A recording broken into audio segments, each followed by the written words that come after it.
సాయికృష్ణ గారు సార్ చెప్పండి సార్. అదే ఇందాక అడిగిన క్వశ్చన్ ఇంకొకసారి, అంటే ఇది వస్తుంది at the same time Saraswati వస్తుంది, రెండు ఈటీవీ విన్ అనే బ్యానర్ రెండింటికి కామన్ గా ఉంది. అవును సార్. సో ఏంటి మరి, అంటే మీతో మీకు పోటీయా లేదా ఎందుకు ఆ డెసిషన్ తీసుకోవాల్సి వచ్చింది?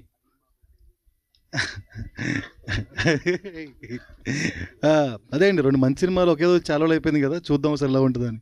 అది చాలా డిప్లొమాటిక్ గా ఉంది, అసలు ఆన్సర్ లా లేదే. అసలు ఆన్సర్ అదే, ఎందుకంటే వాళ్ళు చెప్తాను. ఒకే రోజు రావాలని అనుకోలేదు actually. 8th March women's day, అందుకోసం సరస్వతి 6th ప్లాన్ చేసాము. ఈవెన్చువల్లీ ఈ సినిమా February 12th రిలీజ్ కావాల్సింది.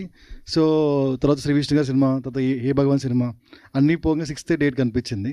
సో రెండు మా సినిమాలే, రెండు మంచి సినిమాలే, ఒక రోజు ఏమైంది. అయితే లాస్ట్ టైం ఇది ఎందుకు థియేటర్కి వెళ్ళట్లేదు అన్నప్పుడు మీరు చెప్పిన రీజన్ కూడా అంతే స్ట్రాంగ్గా అనిపించింది. అప్పటి మాకు చాలా కన్విన్సింగ్గా ఉంది. అంటే 90s తర్వాత మళ్ళీ అలాంటి కంటెంట్ ఏది రాలేదు, మాకు సబ్స్క్రిప్షన్స్ అనేవి కూడా ఇంపార్టెంట్ అని. బట్ మీరు యాజ్ ఏ ఓటీటీ కింద ఫస్ట్ ప్రిఫరెన్స్ దానికి ఇవ్వాలి కానీ, బట్ మీరు థియేటర్కి వెళ్ళడానికి ఫస్ట్ ప్రిఫరెన్స్ ఇవ్వడానికి రీజన్ ఏంటి ఈ సినిమా వరకు? సో అదే మీకు చెప్తా, అదే అనగనగా తర్వాత మంచి ఒరిజినల్ కాంటెంట్ లేకుండా థియేటర్కి వెళ్తున్నాం, ఓ సినిమా లేకుండా థియేటర్కి వెళ్తున్నాం. And some of the few contents థియేటర్కి వెళ్ళిన తర్వాత నెట్ఫ్లిక్స్కి వెళ్తున్నాయి. ఆ తర్వాత అందరూ అదే అడుగుతున్నారు, ఏంటంటే థియేటర్లో వస్తుంది, నెట్ఫ్లిక్స్లో వస్తుంది, ఎక్స్క్లూజివిటీ ఏం లేదా అనేది. సో ఒక మంచి సినిమా ఉంది, so only on ETV win అనే బ్రాండ్ని ఎక్కువ బిల్డ్ చేద్దాం అనుకున్నాం ఈ సినిమా నుంచి. ఈవెన్చువల్లీ ఏమైందంటే థియేటర్ ఎక్స్పీరియన్సే ఈ సినిమాకి బెటర్గా ఉంటుంది ఓటీటీ ఎక్స్పీరియన్స్ కన్నా అనేది ఫ్యూ ఫోకస్ గ్రూప్ టెస్టింగ్ వల్ల మేము కన్విన్స్ అయినాం, అందుకే తీసుకొస్తుంది. But experience okay sir, but build చేసుకోవాలని అంటే మీకు మెయిన్ కాన్సెప్ట్ బ్రాండ్ అది కదా.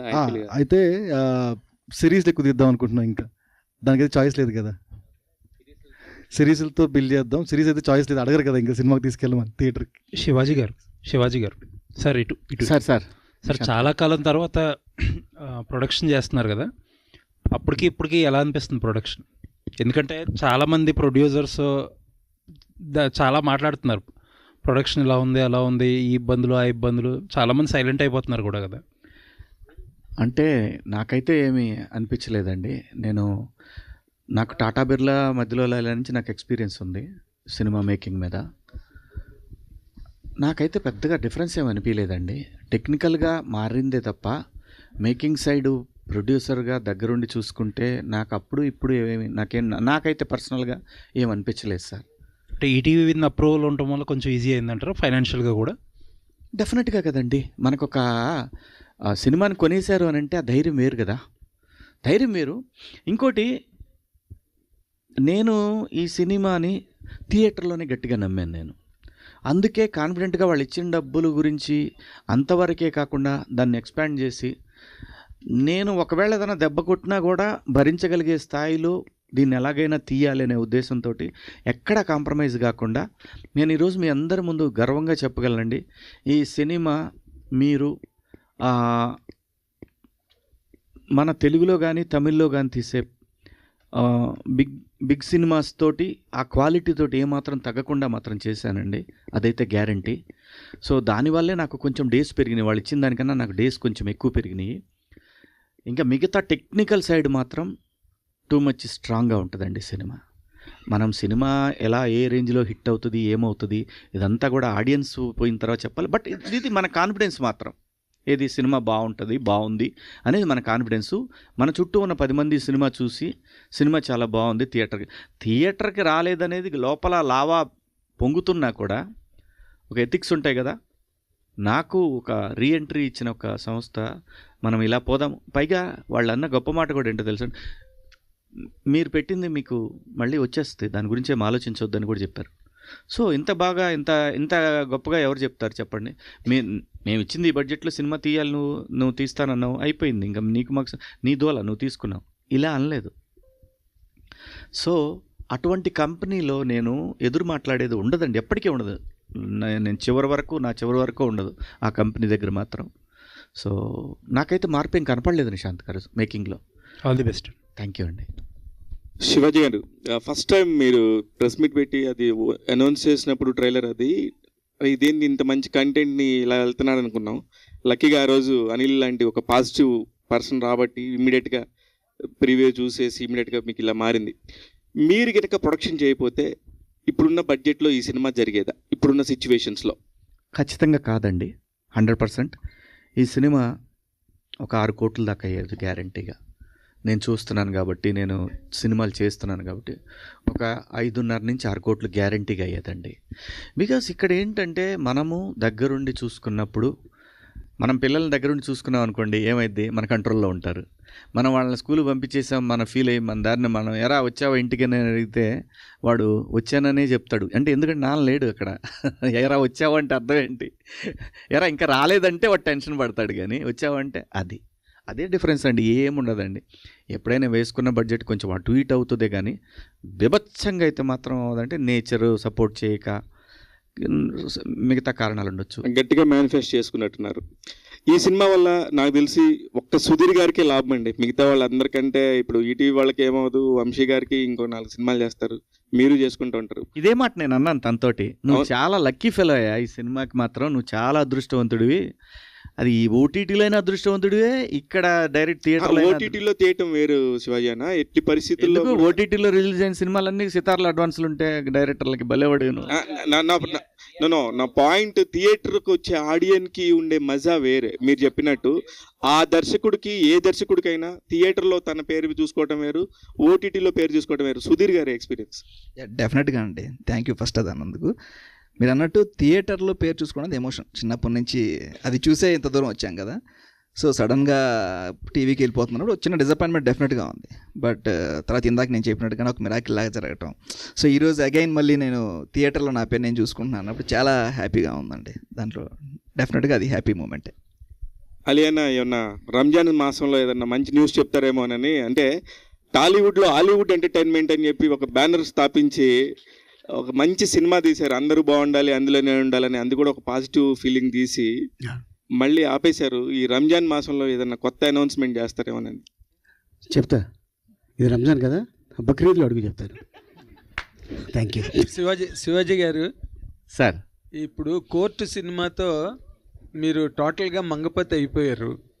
ఇమేజ్ పరంగా కానివ్వండి, దాని celebration, character celebration, cinema success అన్నీ బాగా బ్రహ్మాండంగా సెలబ్రేట్ అయ్యేది. ఇప్పుడేమో ఇందులో అంటే సోషల్లీ ప్రిడామినెంట్ క్యారెక్టర్గా కనిపించారు మీరు. ఇందులో ఈ ట్రైలర్లో చూస్తుంటే కొంచెం హెన్పెక్డ్ హస్బెండ్ లాగా కొన్ని షాట్లు డిపిక్ట్ చేస్తున్నాయి. వాట్ ఈస్ దిస్ ట్రాన్స్ఫార్మేషన్ అండి? అంటే ట్రాన్స్ఫార్మేషన్ అంటే ఆర్టిస్ట్గా అన్నీ చేయాలి కదండి. మీ తాలూకు సైకలాజికల్ అప్లికేషన్ కానివ్వండి, ఒక ఆర్టిస్ట్గా అది ఆటోమేటిక్ వస్తుంది, అనుభవంతో వస్తుంది. నటుడిగా పరిణతి చెందినప్పుడు అవన్నీ కూడా ఏది బాగా ఎంజాయ్ చేశారు? నేను ప్రతి ఒక్కటండి, ఇప్పుడు నేను చేసే సినిమాలన్నీ కూడా నాకు వచ్చిన పాత్రలు అటువంటి అదృష్టం అండి. అది నిజం చెప్తున్నాను. నేను ఇంద్రాలో ఆ క్యారెక్టర్ చేసిన రోజు అదే ఆర్టిస్టు, అదే పెర్ఫార్మెన్సు. దాని తర్వాత ఒట్టేసి చెప్తున్నాలో చేసిన క్యారెక్టర్ అదే పెర్ఫార్మెన్సు, మంగపతిలో చేసింది అదే, దండోరాలో చేసింది కూడా అదే ఆర్టిస్టు. ఇక్కడ డిఫరెన్స్ ఏముంటుందంటే అండి, నాకు అనిపించింది, ఒకటి టైము, 2 పాత్రలు రావటం. మేజర్గా కీ రోల్ ప్లే చేసింది మాత్రం నా విషయంలో టైం, అంతే సార్. Very good.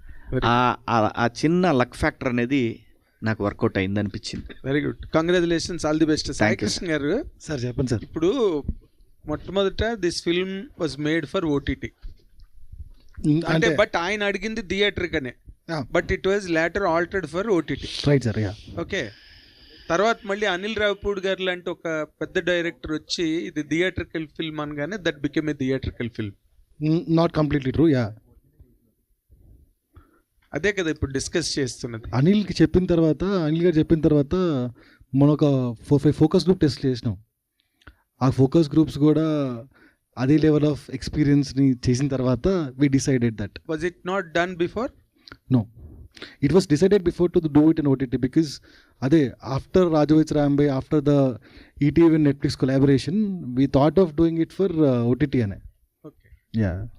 వాస్తవం అండి నాగేంద్ర గారు. ఏంటంటే అనిల్ గారు చెప్పటం అనేది ఆయన చెప్తే చేస్తున్నామని కాదు, ఆయన ఎక్స్పీరియన్స్ని ఎక్స్ప్రెస్ చేయటం వల్ల తర్వాత ఇంకా కొన్ని ఫ్యామిలీస్ కూడా థాట్ ప్రొవోకింగ్ అండి, అంతే. అది అంతే అండి. మళ్ళీ మనం అంతా నెపం ఆయన మీద పెట్టండి, అది రేపొద్దున ప్రెషర్ అయితే తప్పుగా ఉంటుంది ఏమనిపించింది నాకు. నేనంటే చెప్తున్నా, అది ఫోకసింగ్ ఏదో చేసామని చెప్పారు కదా, నేను అది I came to know. But ఎందుకంటే గబుక్కుని ఓటీటీ నుంచి థియేట్రికల్ డైమెన్షన్కి ఎలా వెళ్ళిపోయింది, థియేట్రికల్ డైమెన్షన్ నుంచి మళ్ళీ ఓటీటీకి ఎలా వచ్చింది, ఓటీటీ నుంచి మళ్ళీ థియేటర్కి ఎలా వచ్చిందన్న ఆ ట్రాన్స్ఫర్మేషనే కొంచెం సామర్సాల్ట్ మూమెంట్ లాగా అనిపించింది నాకు. In December only we decided it should be in OTT అని. Okay, but all of you all the very best. More importantly first time director, పెద్ద హిట్ కావాలి. Thank you so much. Should become a very very big hit. Industry's sake. Good luck, all the very best. Shivaji thank you sir. Suresh, మన first ఒక దీని గురించి, main character గురించి, panchayat secretary Sriramu క్రిమినల్గా ఎందుకు మారాల్సి వచ్చింది? 6వ తారీఖు నాడు నేను ఖచ్చితంగా 6 కాదు 5వ తారీఖు నాడే నీకు టికెట్లు పంపిస్తాను, నువ్వు సినిమా చూసి ఎందుకు మారాల్సి వచ్చిందా నువ్వు అను, అప్పుడు నేను హ్యాపీ ఫీల్ అవుతా సురేష్. అంటే ఫ్యామిలీగా నడుస్తున్న సినిమా ఇది అవుట్ అండ్ అవుట్ ఫస్ట్ నుంచి కూడా నేను డిసైడ్ అయింది 90s తర్వాత నేను డిసైడ్ అయింది ఒకే కైండ్ ఆఫ్ మూవీస్ చేయొద్దు. డబ్బుల కోసం అయితే గంటల లెక్కన కూడా ఫ్రీగా, అంటే అంత ఫ్రీనెస్ లేకుండా మనం పనిచేసేంత అవకాశం వచ్చింది. కానీ నేను అది ఫిక్స్ అవ్వాల. ఆర్టిస్ట్గా నాలో ఎన్ని కోణాలు ఉన్నాయనేది నన్ను నేను ఆవిష్కరించుకోవాలనుకున్నా. ఇప్పుడు ఈ సినిమాలో నేను చెప్తున్నాను, ఈ మాట గుర్తుపెట్టుకోండి మీరు, ఈ సినిమాలో ఈ పాత్ర ఆ పెయిన్ తాలూకా ఎక్స్ప్రెషన్స్ని అంటిల్ లాస్ట్ ఫ్రేమ్ వరకు ఆ హ్యాపీనెస్ని, ఆ పెయిన్ని, వాటన్నిటిని తీసుకెళ్తూ ఉంటుంది తప్పితే శ్రీరామ్ కనపడతాడు తప్పితే శివాజీ కనపడ్డాడు. అంత బాగా డిజైన్ చేశారు పాత్రని. అది నాకు రావటం నా అదృష్టం. ఇందులో ఎటువంటి శశభిషాలు ఏమి లేవు. నేను కోరుకున్నట్టే దేవుడి దయ వల్ల కథలన్నీ కూడా, నేను ఇది కామెడీ సినిమా, లయ నేను చేయాలి అని అంటే కామెడీ, ఈ కథకి లయ బాగుంటుంది అని నేను ఫిక్స్ అయిన తర్వాత ఇది చేద్దాం అని అప్పుడు ఈటీవీ విన్కి పంపించింది. 20 సంవత్సరాలు వెనక్కి వెళ్తే వరుసగా ప్రతిరోజు కలుస్తూ ఉండేవాళ్ళం. బ్యాక్ టు బ్యాక్ సినిమాలు మీరు ప్రొడ్యూసర్గా బెక్కం వేణుగోపాల్తో కలిసి వరుస సినిమాలు చేస్తూ ఉండేవారు. ప్రొడక్షన్ స్టార్ట్ చేశారు, వరుసగా హిట్స్ కొట్టారు. ఇప్పుడు ఆ హీరోలకి అంత యాక్సెస్ మిగతా వాళ్ళతో ఉండకపోవటం, ఇలా జరపడం, అప్పటికిప్పుడుగా వచ్చిన మార్పు గురించి మీరు ఏం చెప్తారు? చాలా ఉంది సురేష్, నిజంగా చెప్తున్నాను కదా. ఆ హ్యాపీనెస్ అనేది మన మధ్యలో ఉన్న ఆ సంబంధాలు, మానవ సంబంధాలు అనేవి ఒకే ఇండస్ట్రీలో పనిచేస్తూ అవి తగ్గినాయి. అది వాస్తవం, అది ఎవరైనా అంగీకరించాల్సిందే. కాలం మారుతుంది, కాలానుగుణంగా మనందరం కూడా అలాగే, మన నెక్స్ట్ జనరేషన్ ఉంటుంది కదా, వాళ్ళు ఏంటి ఇది అని మనల్ని అనుకుంటారు. సో ఇది కాలానుగుణంగా మారాల్సిందే సురేష్. నాకైతే అది చాలా మిస్సింగ్. ఎట్లాగైతే మీరు ఫీల్ అవుతున్నారో, ఎలా తిరిగేవాళ్ళము, ఎలా మాట్లాడుకుని, ఇప్పుడు ఇందాక శివ ఏదో మాట్లాడుతుంటే వెనకాల చూసుకోవాల్సి వస్తుంది, ఎవరి దగ్గర కెమెరాలు ఉన్నాయా, పర్సనల్ విషయాలు ఏదైనా సరదాగా మాట్లాడుకోవడానికి కూడా అవకాశం లేకుండా. Those are golden days 100%. ఇవంటే గోల్డ్ బాగా పెరిగిండేసివి, రేటు పెరిగిండేసివి. లయ గారు, సో మీకు ఆ క్వశ్చన్ మీకు కూడా వర్తిస్తుంది అనుకోండి. సరే, అంటే మళ్ళీ ఇప్పుడు డబుల్ హ్యాట్రిక్కి శ్రీకారం చుట్టే సినిమా ఇది అవుతుందని మీకు నమ్మకం ఏర్పడిందా థియేటర్కి వస్తున్నప్పుడు? డెఫినెట్గా అండి, దీనికి అయితే పొటెన్షియల్ తప్పకుండా ఉంది. అది స్టోరీ విన్నప్పుడు అవనివ్వండి, చేస్తున్నప్పుడు ఇంకొంచెము, తర్వాత చేసిన తర్వాత డబ్బింగ్కి వెళ్ళినప్పుడు ఇంకొంచెము, తర్వాత ఫుల్గా సినిమా చూసిన తర్వాత వచ్చిన కంటెంట్ ఫీలింగ్, ఓకే దీంట్లో విషయం ఉంది, దీంట్లో అంటే కొన్నిసార్లు ఏమవుతుందంటే స్టోరీలో ఉంటుంది కానీ మనం బయట అవుట్పుట్ వచ్చేసరికి చాలా తక్కువ వచ్చేస్తుంది, అంటే మన అవుట్పుట్ తక్కువ అయిపోతుంది. అలా ఏమీ లేకుండా ఇంకా బెటర్గానే ఉంటూ నేను వినిన దానికంటే, ఊహించుకున్న దానికంటే బెటర్గా వచ్చిన అవుట్పుట్ వల్ల ఆ కాన్ఫిడెన్స్ అయితే డెఫినెట్గా ఉంది. సో ఇప్పుడు చూడాలి. ఇండస్ట్రీలో హీరోయిన్గా ఆ వాల్యూ వేరేగా ఉంటుంది, క్యారెక్టర్ ఆర్టిస్ట్గా వాల్యూ వేరేగా ఉంటుంది. మీరు హీరోయిన్గా చేశారు, మధ్యలో క్యారెక్టర్ ఆర్టిస్ట్గా చేశారు, మళ్ళీ ఇప్పుడు హీరోయిన్గా చేయటం. సో ఈ వ్యత్యాసం గురించి ఏం చెప్తున్నారు? ఫర్దర్గా కూడా మీరు హీరోయిన్గానే చేస్తారా, క్యారెక్టర్లు వచ్చినా చేయరా? అలా ఏం లేదండి, మనం మంచి పాత్రలు అయితే చేస్తాము. అది క్యారెక్టర్సా, హీరోయినా, ఇప్పుడు నేను ఎప్పుడు హీరోయిన్ అంటే అంటున్నారు కానీ బట్ నేను ఎప్పుడు మెయిన్ లీడ్ అని అనుకున్నా, అంటే దట్ ఈస్ అ రోల్, అది అంతే తప్ప దెర్ ఇస్ నథింగ్ అలా ఇదే చేయాలి అదే చేయాలి అని ఏం లేదు. అట్ ద సేమ్ టైం ఏంటంటే హీరోయిన్కి ఒక రకమైన గుర్తింపు ఇది అది అంటున్నారు, కానీ నన్ను ఎప్పుడు మీలాంటి వాళ్ళు ఎప్పుడు మా లయ అని అంటారు. అది నేను క్యారెక్టర్ ఆర్టిస్ట్ అయినా కూడా లేకపోతే నేను ఆర్టిస్ట్గా చేయకపోయినా కూడా మీరు ఎక్కడైనా నన్ను బయట మీట్ అవుతే మా లయ అని అంటారు.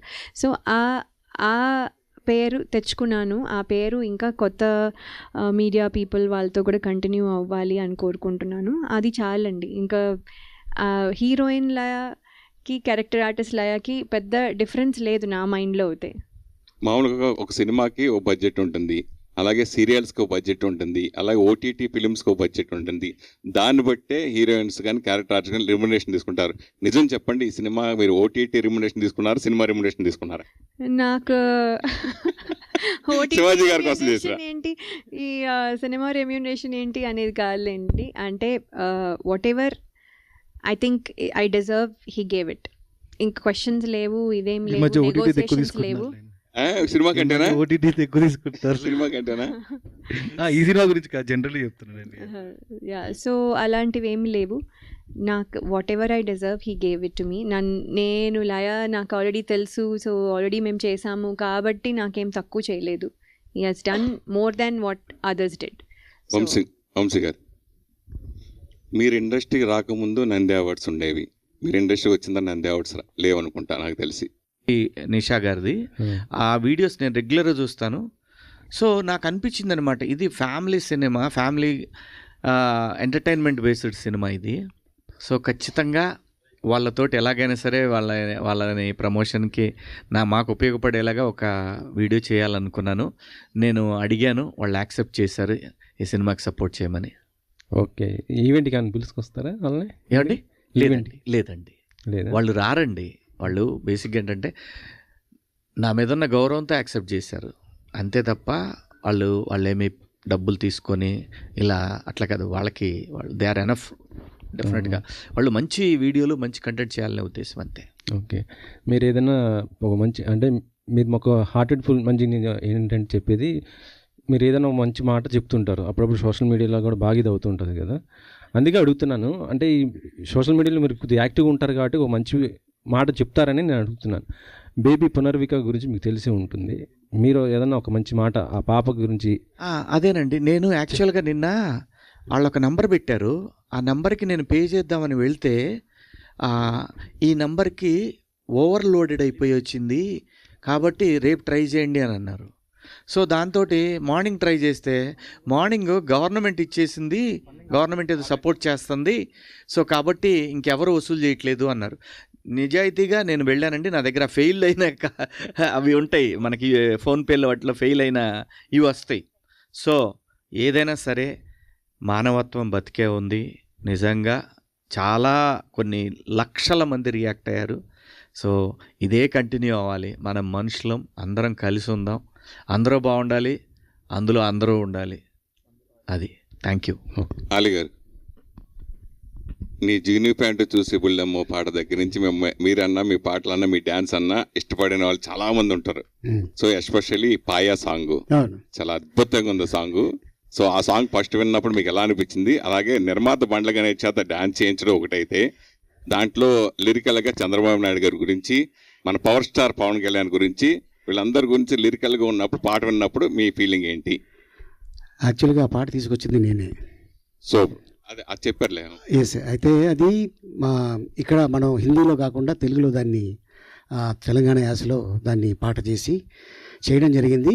పాట చేసిన తర్వాత శివాజీ రోజు నైట్ ఫోన్ చేసి, అన్న పాట రెడీ అయిపోయింది, ఒకసారి వినిపిస్తాను, నీకు పంపిస్తున్నాను, విను, మళ్ళీ 10 minutes తర్వాత దాన్ని డిలీట్ చేసే అన్నాడు. నేను విన్నా, శివాజీ చాలా బాగుంది, ఇది అద్భుతంగా ఉంది, డైరెక్టర్ గారు కూడా చాలా హ్యాపీ ఫీల్ అయ్యారు, అన్న నేను బండల్ గణేష్ని అనుకుంటున్నాను అన్నాడు.